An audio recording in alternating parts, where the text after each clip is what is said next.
What's up Saab fans around the world, and welcome back to another video. Today I thought it would be a nice idea to take the Turbo 6 for a little spin and see how it drives.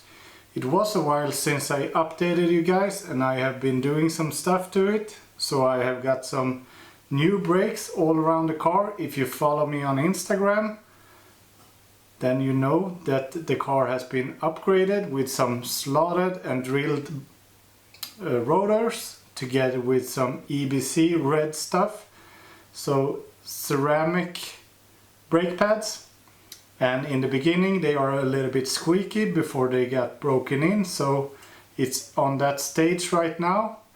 And I have got a little tune into the Turbo 6, so I teamed up with DionHPT. I will link to his site down below.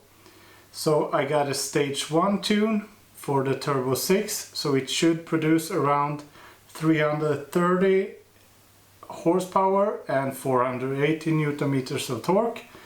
So we will take it out for a spin. It's quite fast actually, and it drives a lot different than this car, I can tell you that. So and I tuned the car with this unit right here. So this was bought from, I think I bought it from Wish, and you can buy it online almost everywhere. So this is a Chinese copy, a KES V2, and this is a good idea if you like live in the USA or if you don't have any tuner right beside you. Then you can purchase one of these. You can easily read out the ECU from your car, send it over to Dion, and he will modify the file for you, send it back, and you will flash the car. It just takes a couple of seconds and then you have the tune good to go for your car. So if you want to see more about how to use this one, how to read the ECU and how to flash it, I can show you that in another video. But today let's take the car out for a drive.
So we will start by heading to the gas station because this is a little low on fuel.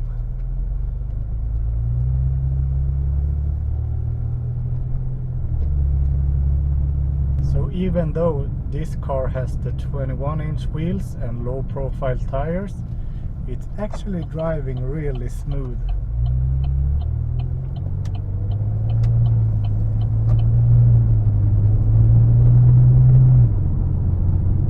And the power is really instant on this car. So just as you push the throttle, you get the immediate response, which is super nice.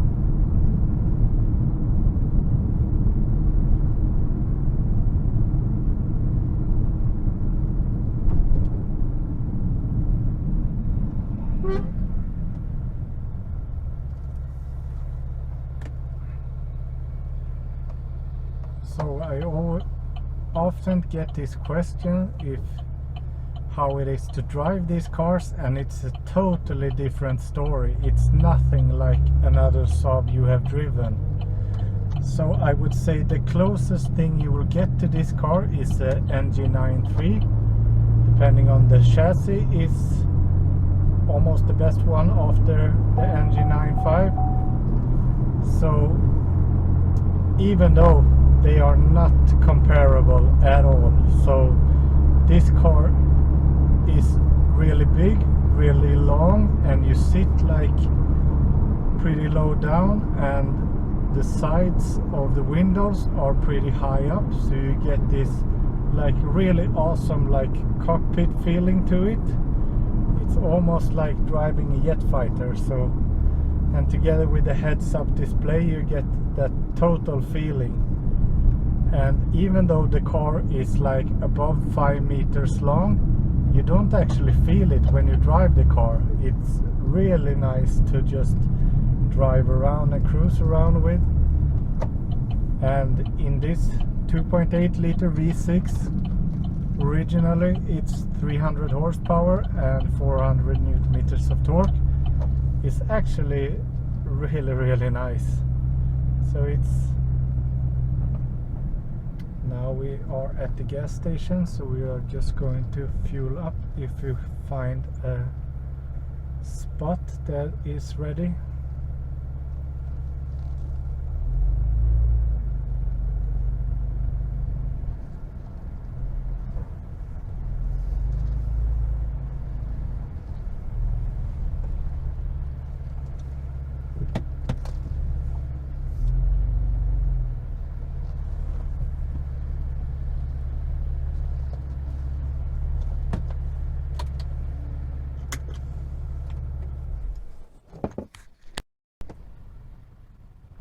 So now we have fueled up the car.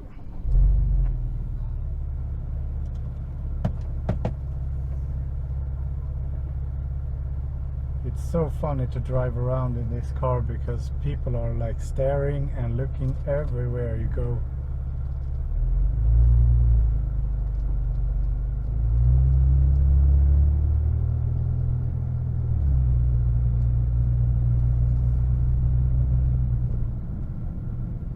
I hope it turns out nice on camera, because the V6 has a really nice like little grumble to it when you drive around.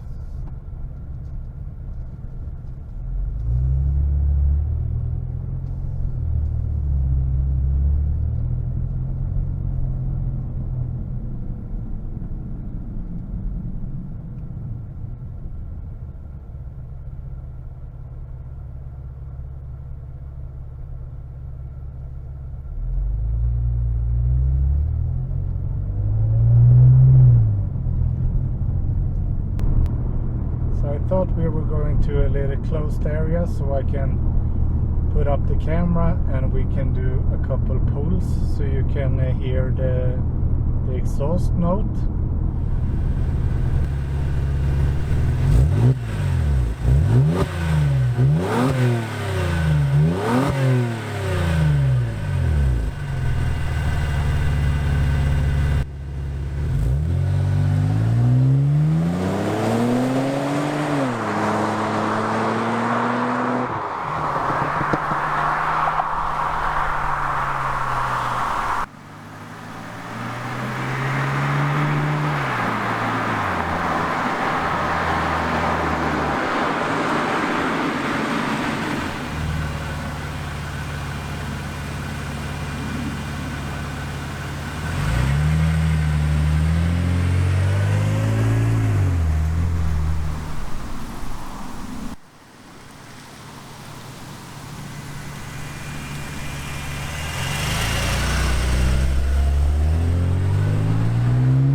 probably tell, the car pops and bangs a little bit after 3000 RPM. So you basically need to put the shifter into manual shifting, and then you rev it past 3000 RPM, and when you let go of the throttle, it just crackles and pops a little bit, which is a really neat feature.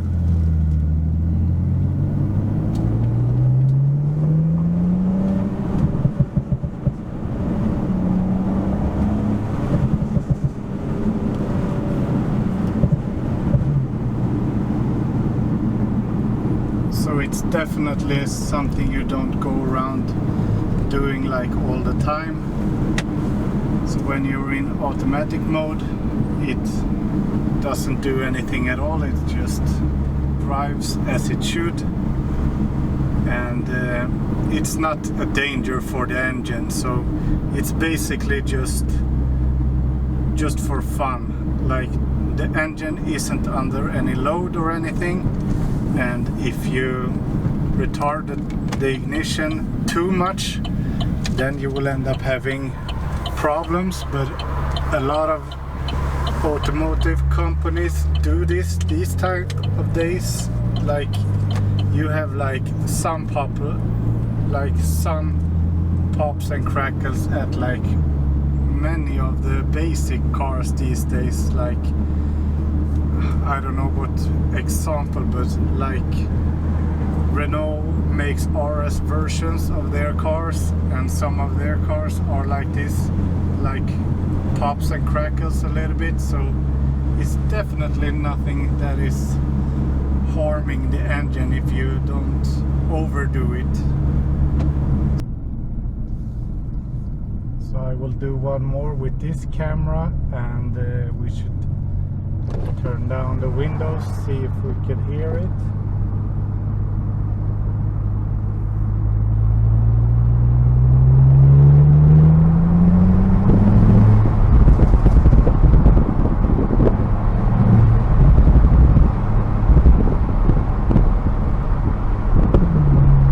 It is so much fun.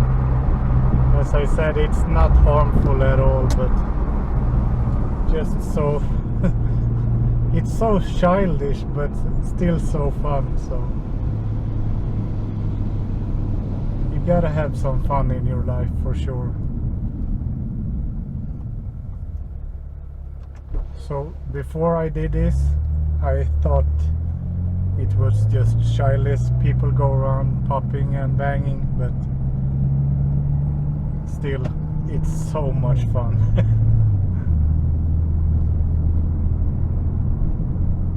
And as I say, I can't stress it enough.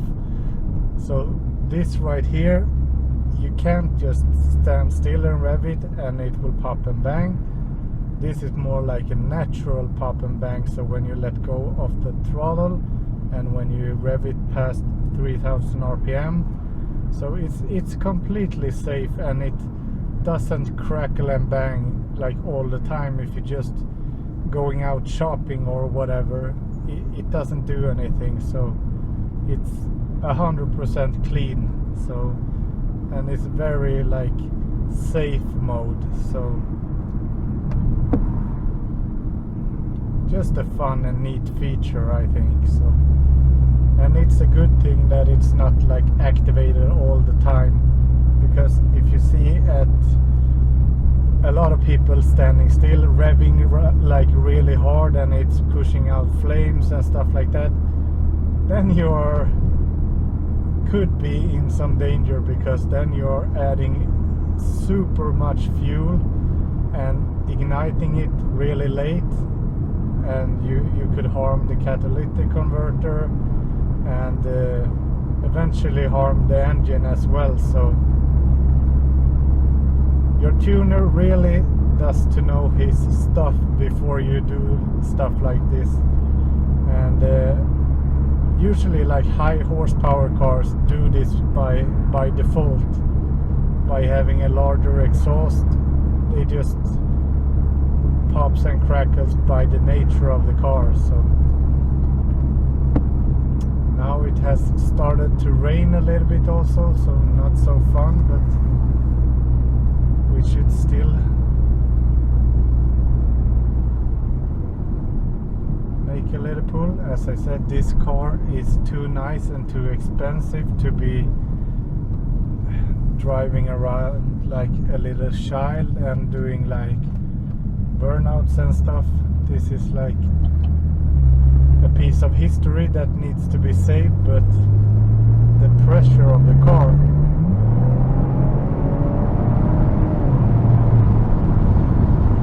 like right there, I should close this up, like it doesn't take many seconds before you hit the speed limit here in Sweden, so. And to do like drive-bys in the traffic is not a problem at all.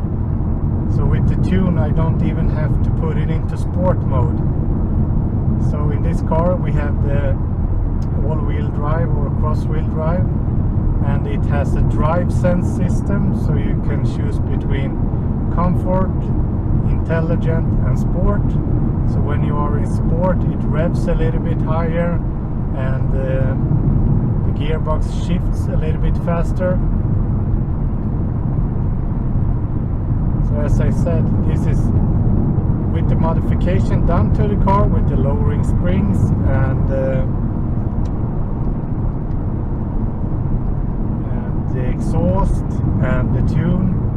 The car is still very, very, like, the cabin sound isn't annoying at all, like it could be with other cars. Like you have that really drony sound. This is like, of course you can add some sound dampening, it wouldn't hurt. In some places I think the metal is a little bit bare naked, like for example in the trunk. You can add a little bit of dampening right there, and this car will feel a little bit more premium as well. But as it is right now, I just love this car. It drives phenomenal, it pulls like a beast, and if you go around driving long distances, it's not that high in the fuel consumption either, so it's a really good combination. And the sound of the V6 is just like, it's addictive to push the throttle. You will go past in traffic so easily. So it's a little bit dangerous for the driver's license.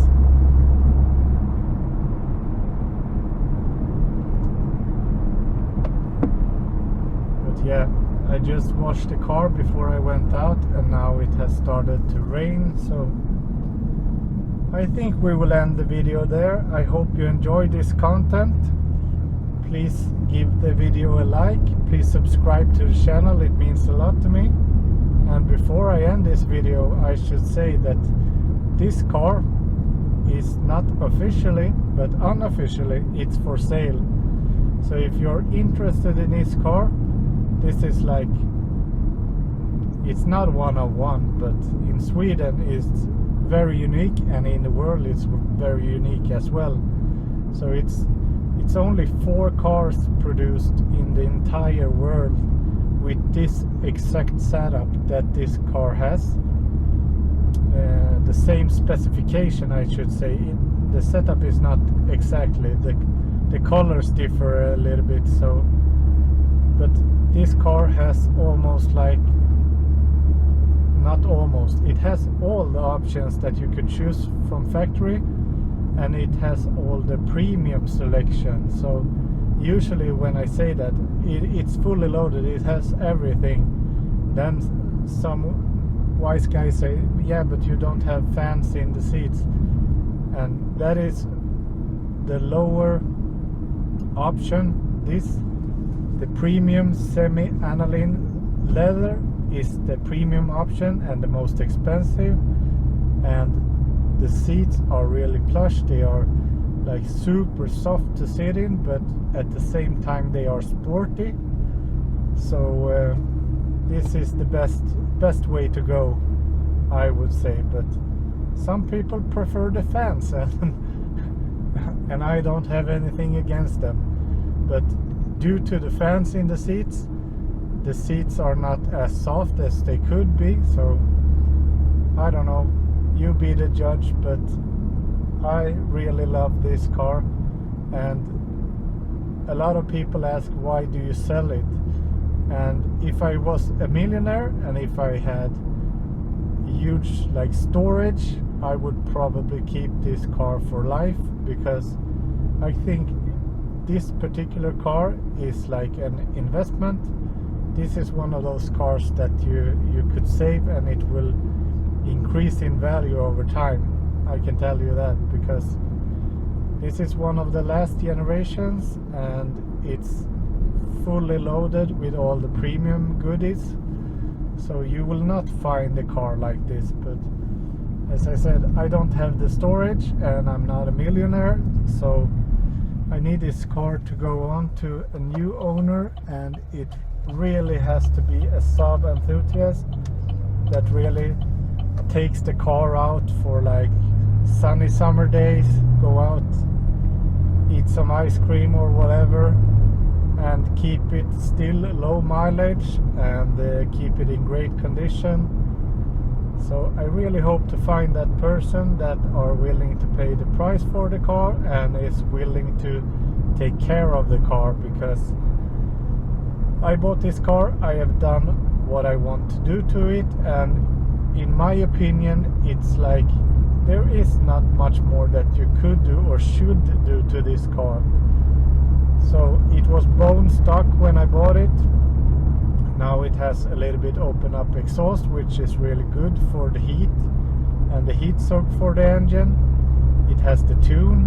It's only a stage 1 tune, so it's nothing crazy, but it makes the car a little bit more fun to drive.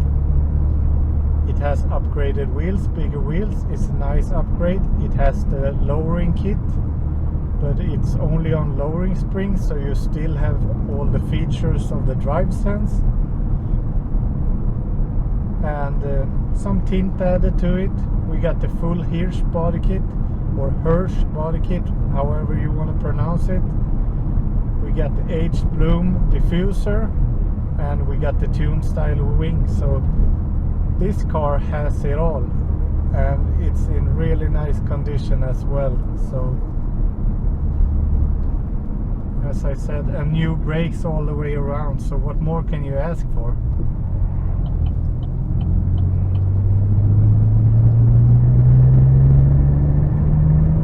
And as I said, it drives so nice. But yeah, the time has come. I have done almost everything that I can do to the car.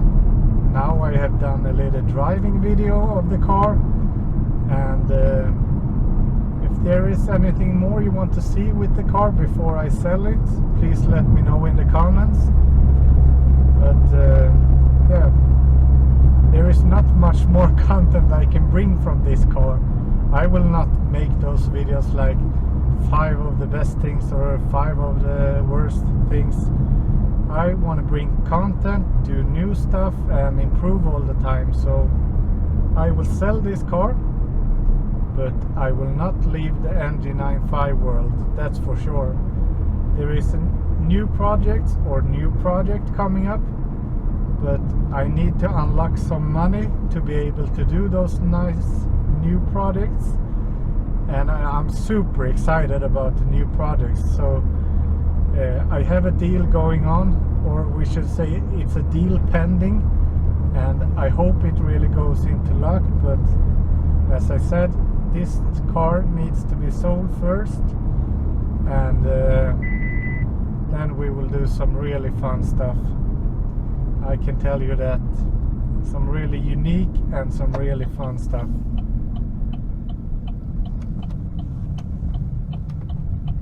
So next year will be like the anniversary. I think it's the 75th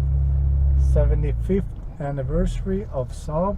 So there will be the Saab festival in Trollhättan, and I hope to be able to bring my new project there and hopefully see you guys there. So I need to be making a really epic Saab to take there. My first and initial plan was to take this car, and of course that might be the case. If no one is willing to pay the price for a car, then I will definitely keep it, but I hope to find the right owner for this car so I can get along with new projects, bring you guys some new content to the channel, so it will still be interesting to watch.